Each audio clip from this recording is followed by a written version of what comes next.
Ladies and gentlemen, we've been told the hero is the kind, the gentle, the peaceful, but that's only half the truth, isn't it? Because when the world falls into chaos, when evil rises, when darkness knocks at your door with fire in its eyes.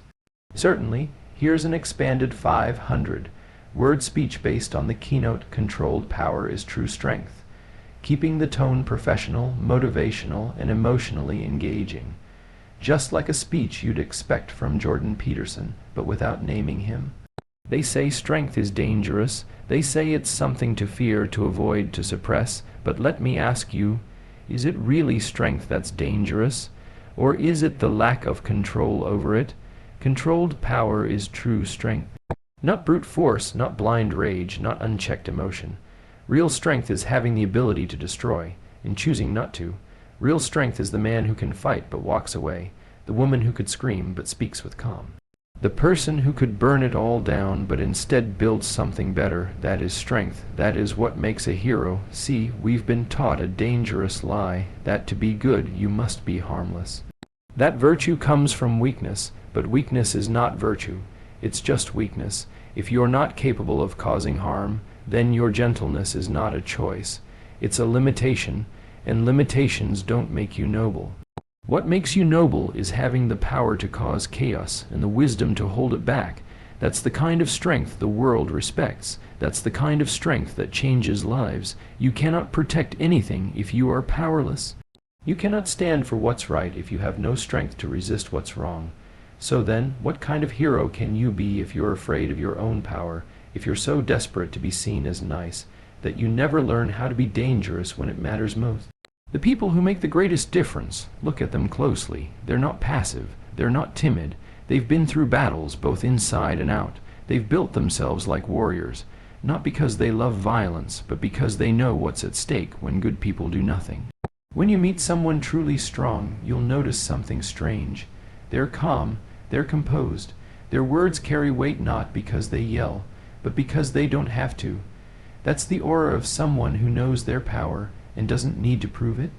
Imagine how much more you could be if you stopped running from your potential, if instead of suppressing your fire you learned to control it, to aim it, because your fire is not the enemy. Your intensity, your ambition, your boldness, those are not flaws. They are fuel, but only if you can master them, only if you can tame the storm inside and make it serve something greater. Controlled power is not just strength. It's leadership, it's protection. It's love with a spine. It's discipline that stands tall when everyone else is too afraid to speak. It's the backbone of justice and the anchor of courage. You don't need to be harmless to be a good person. You need to be powerful and in control. That's what makes a hero. That's what changes the world.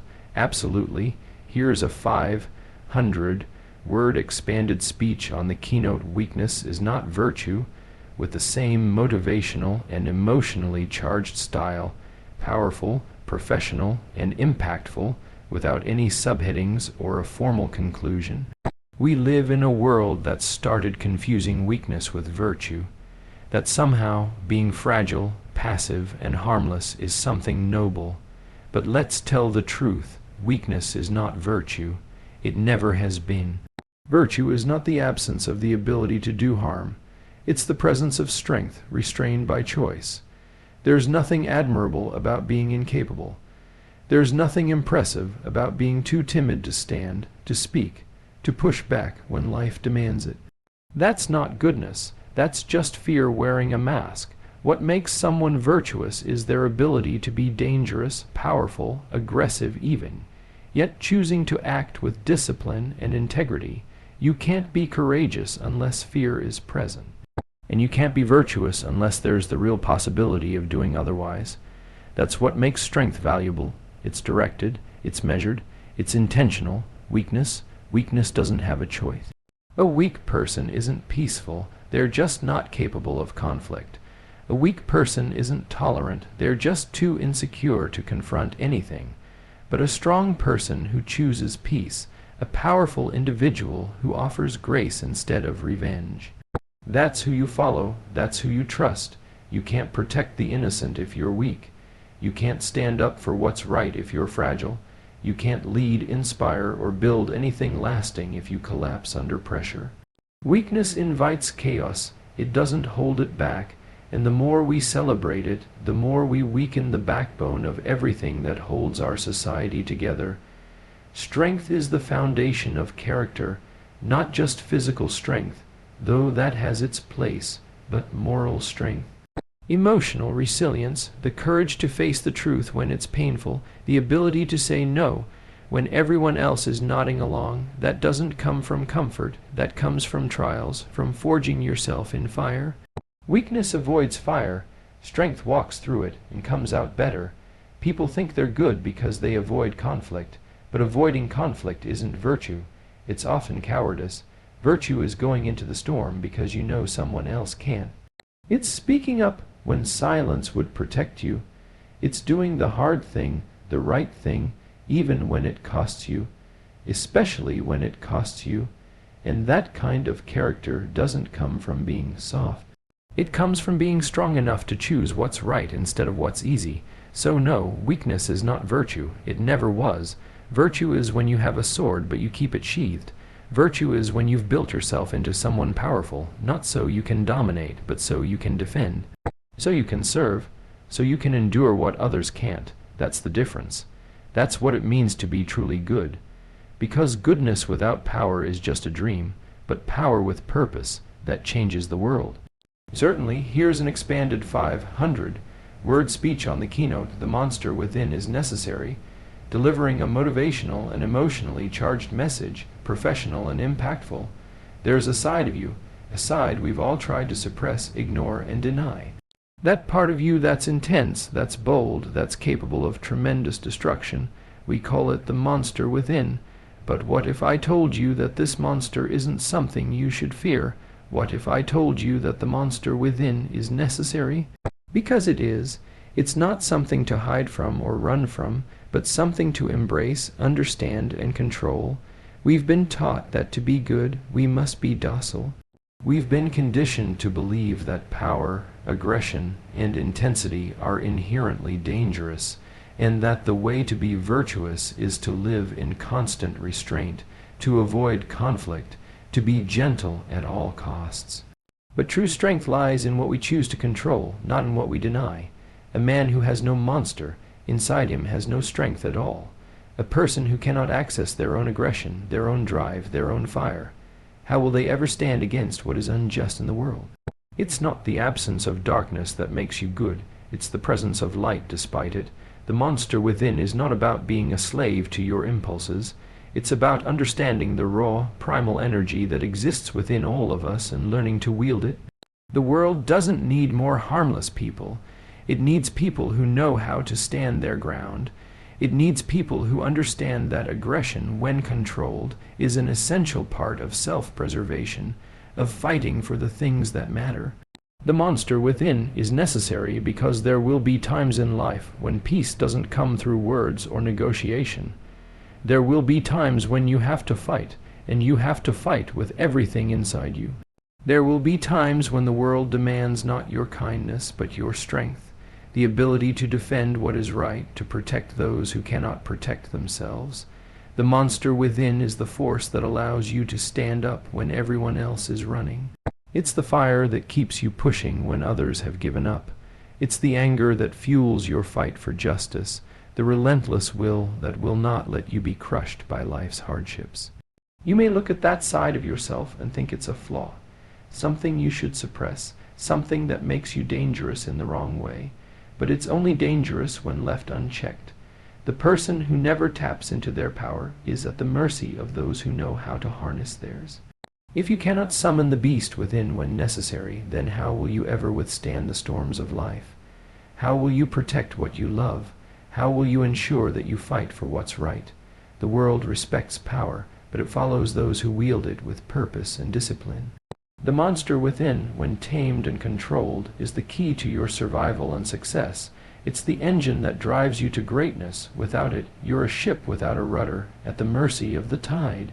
But when you embrace the monster within, you control your fate. Don't fear it, don't repress it, understand it, master it, because without that fire, that intensity, that power within you, you cannot be the person you're meant to become.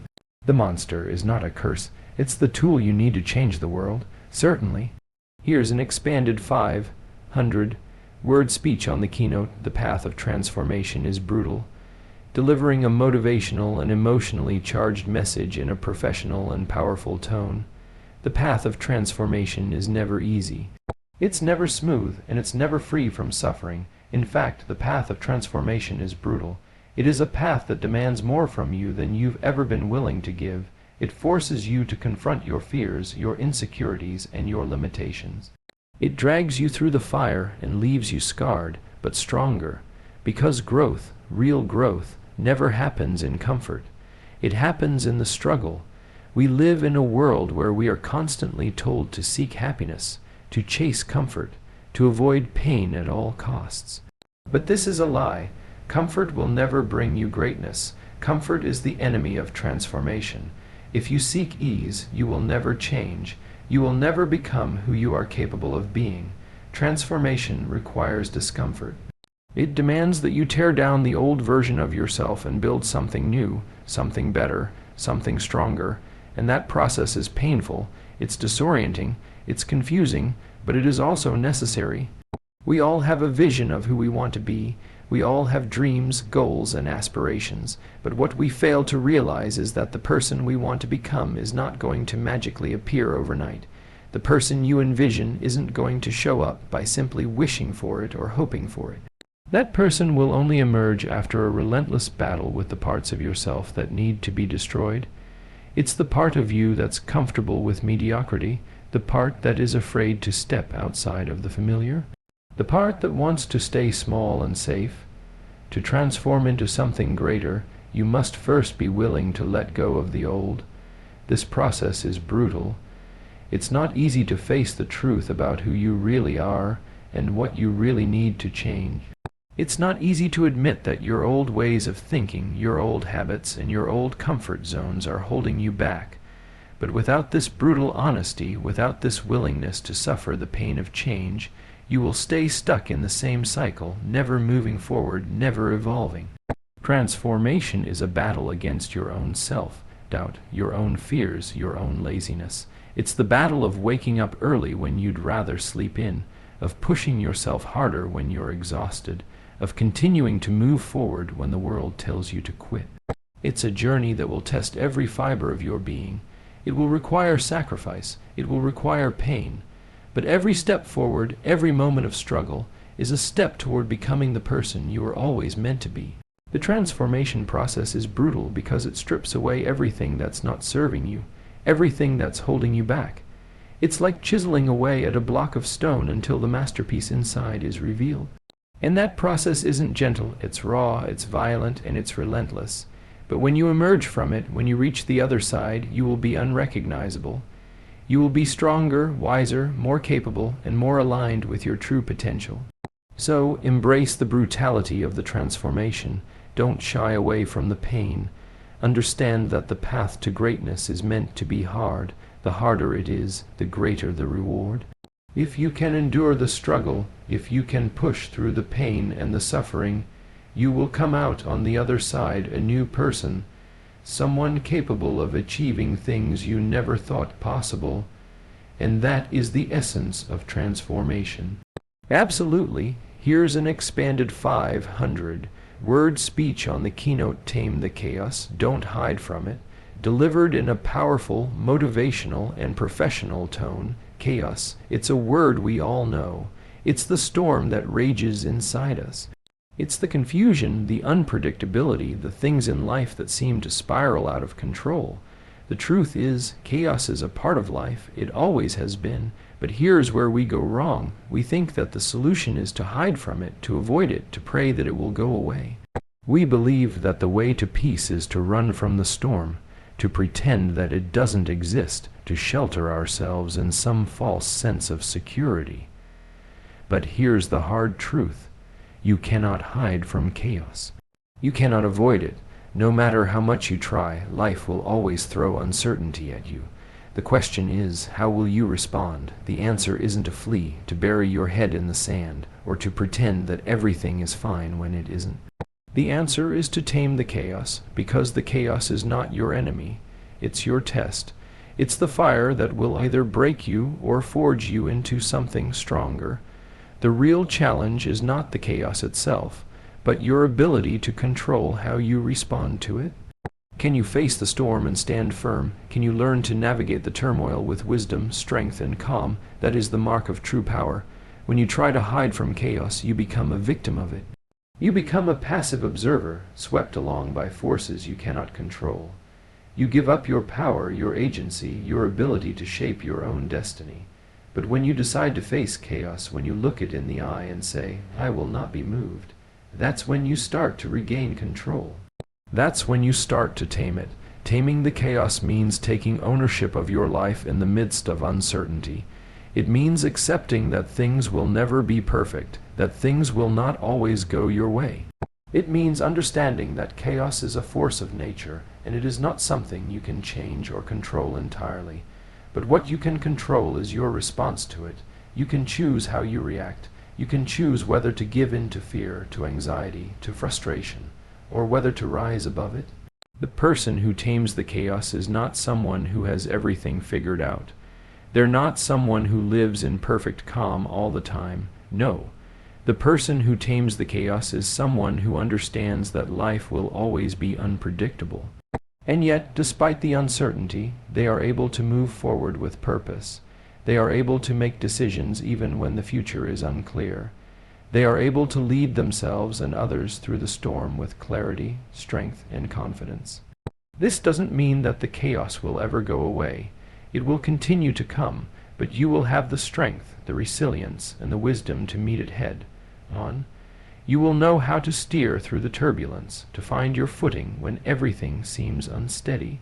And when you've tamed the chaos inside of you, the chaos in the world will seem far less threatening. You'll have learned to dance with the storm instead of being knocked down by it. So stop running. Stop hiding, tame the chaos, face it, control it, and let it be the force that propels you toward greatness, certainly. Here's an expanded 500-word speech on the keynote, "The World Respects Power but Follows Discipline," delivered in a powerful, motivational, and professional tone. Power is something we all seek in one way or another. It's the force that allows us to influence the world around us, to make things happen, to create change. Power is undeniable, it's magnetic. It commands attention. But power on its own is not enough. The world doesn't just respect power, it follows discipline. Because power without discipline is chaotic, destructive, and ultimately unsustainable. It's the difference between a wild, untamed force and a steady, guiding hand that can direct that force towards something meaningful. When we think of power, we often think of the ability to impose our will on others, to take control, to dominate. But what we fail to realize is that true power lies in self-control, in the discipline to know when to act and when to hold back. The world respects power because it's a force that can shape reality, that can influence people and outcomes. But what the world follows, the thing that keeps people coming back, the thing that truly earns respect, is discipline. Discipline is the ability to channel your energy, your will, and your strength into a purpose that is greater than yourself. It's the ability to maintain focus, to push through the hardest moments, to keep striving toward your goals even when the world around you seems to be falling apart. Power without discipline is dangerous. It's like having a wild stallion, untamed, running free. It's powerful, yes, but it's also uncontrollable, unpredictable. It can harm just as easily as it can help. But when that same power is harnessed, when it is tamed through discipline, it becomes something that can carry you forward with purpose. Discipline takes the raw energy of power and gives it direction. It gives it a plan. It makes power effective, sustainable, and lasting. Look at the people you admire, whether they're leaders, athletes, creators, or visionaries. What do they all have in common? They have power, yes, but more than that, they have discipline. They have the ability to channel their energy into action, to push through setbacks, to continue even when they don't feel like it. They don't let the world dictate their pace or their direction. Instead, they set their own course, guided by the discipline they've cultivated over years of hard work, sacrifice, and focus. Power without discipline leads to burnout. It leads to reckless decisions, to actions taken without thinking. But discipline transforms that power into something productive, into something that can not only achieve goals but inspire others to follow. People don't just follow power, they follow discipline. They follow the person who can stay calm in the storm, who can make decisions based on reason and logic, who can resist the urge to act impulsively and instead take measured, thoughtful steps toward a greater goal. The world respects power because it's captivating, but the world follows discipline because it's consistent, it's reliable, it's something you can count on. People want to be led by those who demonstrate control over their impulses, who show that they can endure hardship without losing their way. They want to follow those who, despite their power, remain humble, grounded, and focused on the long-term vision. To truly make an impact, you must develop both power and discipline. Cultivate the power to shape your reality, but match it with the discipline to wield it wisely. Only then will you not only command respect, but earn the loyalty of those who see the integrity and purpose behind your actions.